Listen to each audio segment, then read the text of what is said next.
comment traiter l'audio 360 sur Reaper. Tu vas voir dans ce tutoriel si tu as fini la partie tournage et la partie montage vidéo. On va maintenant s'attaquer au son. Alors on est parti pour le chapitre 1. Grâce à ce premier cours, tu sauras enfin comment préparer ta timeline sur Reaper pour pouvoir traiter du son ambisonique. Je te fais un petit rappel sur ce premier chapitre sur les différentes pistes audio que tu vas avoir dans ton projet.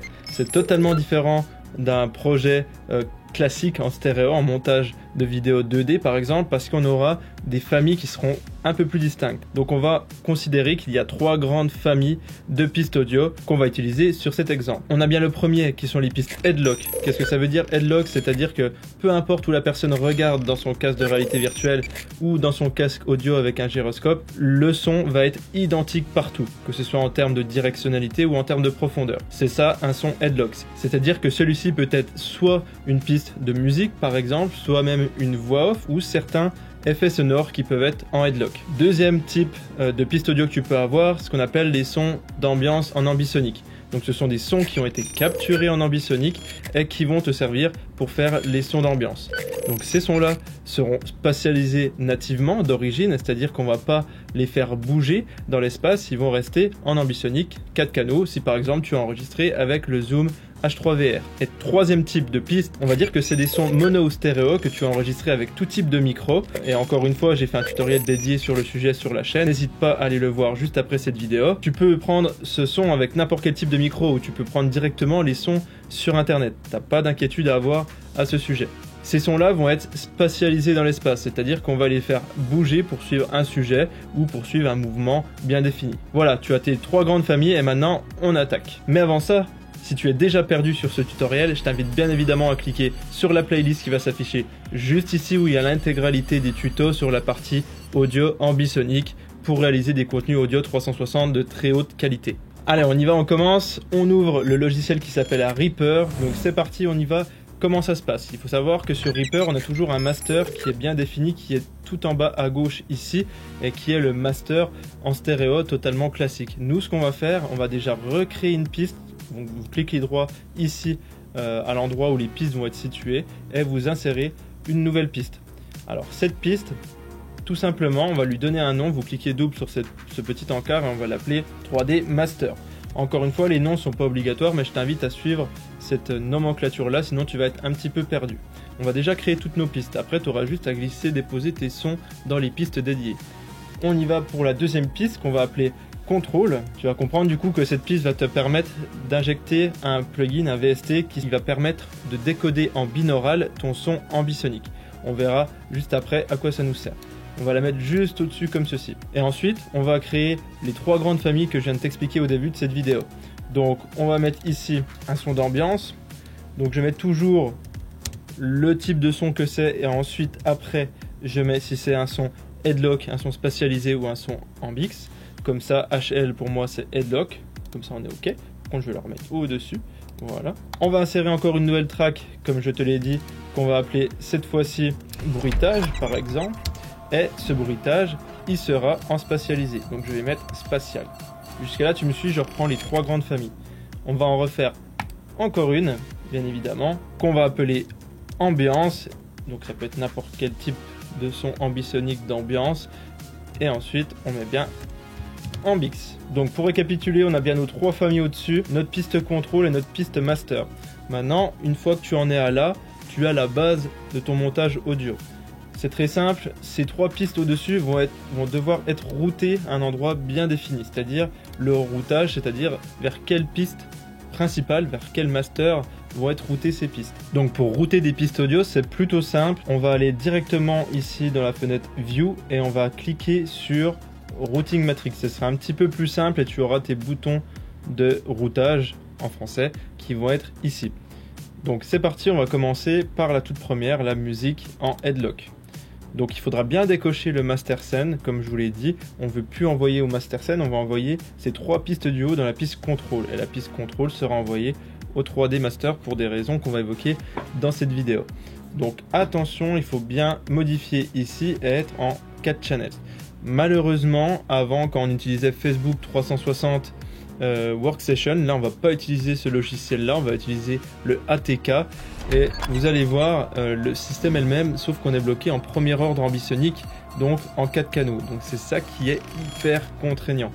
Donc on n'a pas le choix malheureusement. On verra une autre série tutoriel sur cette chaîne où on ira beaucoup plus en profondeur dans le troisième ordre ambisonique en termes de traitement et en termes d'export. Donc voilà, on va se concentrer sur du premier ordre ambisonique. Donc vous sélectionnez bien 4 canaux ici, un 4 ici, et on va l'envoyer vers une autre piste que le 3D Master, vu qu'on a décoché ici. On va l'envoyer sur la piste contrôle. Et la piste contrôle, il faut aussi lui donner les propriétés de multi-channel source, 4 canaux, un 4. Et là, on est bon. On fait pareil sur les 3 prochaines pistes. On décoche ici, on vérifie qu'ici c'est bon. On va sur contrôle et on se met bien en multi-channel source, 4. On continue. Encore une fois la même chose, on vérifie. Contrôle et on se met bien en multi-channel 1.4. Jusque là vous me suivez, on est tout bon, on a relié les 3 premières pistes à la piste contrôle. Maintenant on va router la piste contrôle qui est bien dans le bon format directement à la piste 3D Master qui doit être elle aussi en 4 canaux. Ok. Et bien évidemment la piste 3D Master on ne l'envoie pas au Master Scene pour le moment. Voilà, là vous avez fait votre routing, les pistes sont bien toutes en 4 canaux, il n'y a aucun problème, et l'export se fera proprement à la fin comme vous le verrez en 4 canaux. D'ailleurs si tu ne me connais pas et que tu ne connais pas la chaîne, je suis formateur dans un organisme de formation que j'ai créé moi-même, qui est certifié Calliope et qui permet de se former vraiment à la création de contenu immersif, que ce soit vidéo 360 ou visite virtuelle. Donc comme d'habitude, si tu veux te former davantage, n'hésite pas à me le mettre dans les commentaires, je te donnerai plus d'informations à ce sujet. On arrive maintenant au chapitre 3 où je vais te montrer comment intégrer ce fameux ATK, donc ce plugin qui va te permettre de gérer toute cette ambitionnie. Donc ce qui est important, c'est que chaque piste va avoir un type de plugin différent selon ce que tu veux faire et selon comment tu veux encoder chaque piste. Donc je te fais un exemple avec la musique qui doit être en headlock. Donc tu vas cliquer sur le petit bouton FX ici et tu peux déjà cliquer sur Encode et tu auras toute cette liste qui provient de chez ATK. Si vous tapez ATK directement, vous voyez que vous avez du décode, du encode. Donc là, ce qu'il nous faut vraiment, vous pouvez taper ATK encode, c'est-à-dire qu'on va encoder dans un format bien spécifique. Donc là, la musique, elle est headlock. Pour le moment, on peut laisser telle qu'elle, mais on pourrait l'encoder en stéréo. Dépendant des supports où tu veux diffuser ton format ambisonique, attention, c'est très délicat, on pourra pousser ce sujet-là une autre fois. Mais encore une fois, si ton son, tu veux l'encoder et qu'il soit bien défini en stéréo dans ta sphère 360, pour qu'il soit un headlock, tu peux cliquer ici, tu cliques double, et là tu vas bien voir que ça se sert vraiment que des speakers gauche et droite pour encoder ton audio. Donc je t'invite à mettre tes musiques, tes voix off, etc. sur cette piste. N'oublie pas que ici ça doit bien être coché, ok? Donc tu vois bien, on a 2 en in et 4 en out de toute façon.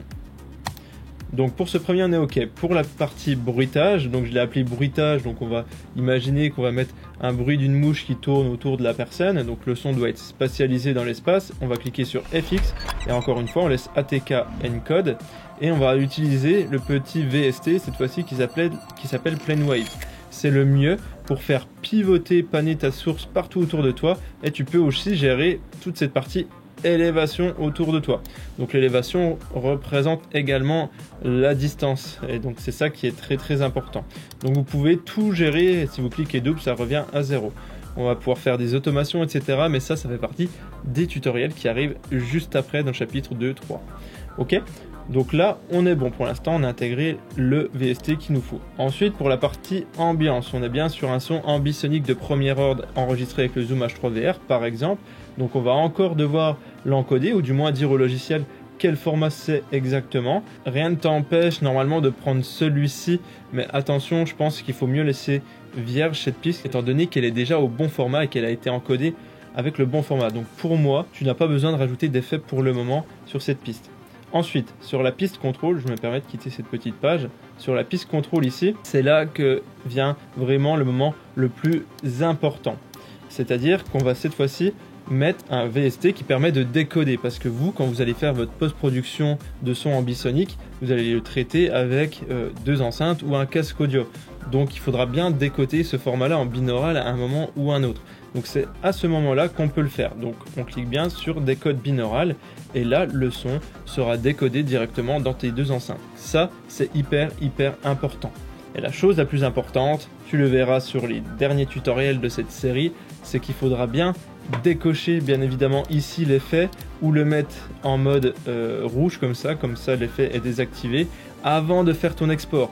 Sinon ton export va être rendu au format binaural et c'est pas ce qu'on recherche, on veut quand même le rendre en format ambisonique. Là on a juste coché le mode binaural pour pouvoir écouter avec deux haut-parleurs, tu l'auras compris. Ok? Et là sur le 3D Master, cette piste va te servir à mettre tous les effets un peu plus spécifiques que tu vas ajouter sur ta piste globale. C'est-à-dire que si tu veux mettre un limiteur, des effets un peu classiques entre guillemets pour du traitement de son en 2D, tu vas pouvoir le mettre ici. Voilà, tu as terminé maintenant la mise en place de ta timeline. Tu as vu, c'est plutôt simple. Je t'invite à dupliquer si par exemple tu as bien évidemment plusieurs bruitages au même moment, etc. ou plusieurs sons d'ambiance différents au même moment. Forcément, tu vas avoir plusieurs pistes à chaque fois. Mais sinon, essaie de regrouper au maximum sur une même piste tes petits bouts de rush audio, si je peux me permettre. Voilà, tu sais tout. En tout cas, n'hésite pas, encore une fois, tu peux cliquer juste ici.